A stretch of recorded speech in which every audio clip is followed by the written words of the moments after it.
Hey Life Community family, Kyle here. It's Monday afternoon and I wanted to send this video to you. Karl Barth, one of the most famous and influential theologians of the 20th century, he had this famous quote to pastors. He said, "Pastors, I want you to wake up every morning with the Bible in one hand and the newspaper in the other." This weekend I've spent lots of time in the newspaper and in scripture, and my heart continues to break. I'm guessing yours does as well. It's hard to read through the news and not have your heart enraged and sense outraged, full of questions and frustrations and what's going on and what do I do and how is the world this way and all these things. And if you're there, I want to say, I'm with you. And after a whole weekend of just wondering and wrestling and going back and forth, I got some clarity from Scripture. You see, in Micah chapter 6, the prophet Micah and God are having this conversation. And the question goes like this. Micah poses this question to the people. He says, "Oh, people of God, what does God require of you?" God's clear and simple. He says, love mercy, do justice, and walk humbly with God.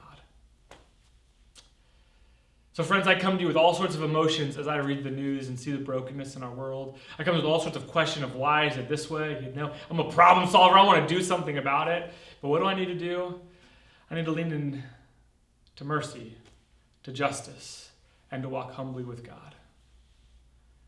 One of the things I want to tell you is that when we see overwhelming evil in the world, I hope it reminds you that we need the overwhelming love and power of Jesus more than ever.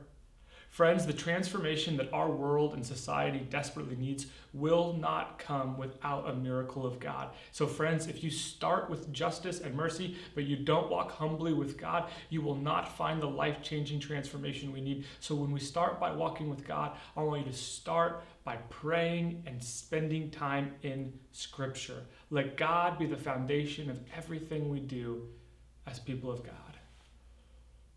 But I think as you look through the pages of Scripture, you're going to find pretty quickly that justice and mercy are close to God's heart.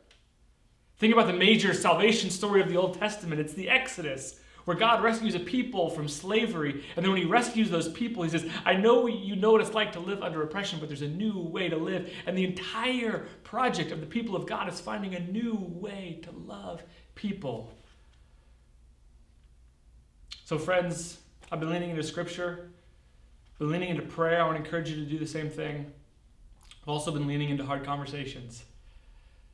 I've been picking up the phone and talking to folks in our church, folks of color, talking to police officers, talking to folks who are older and younger and all over, and I'm realizing that these conversations are stretching me and they're growing me. And I'm realizing in this time that I still have a lot to learn.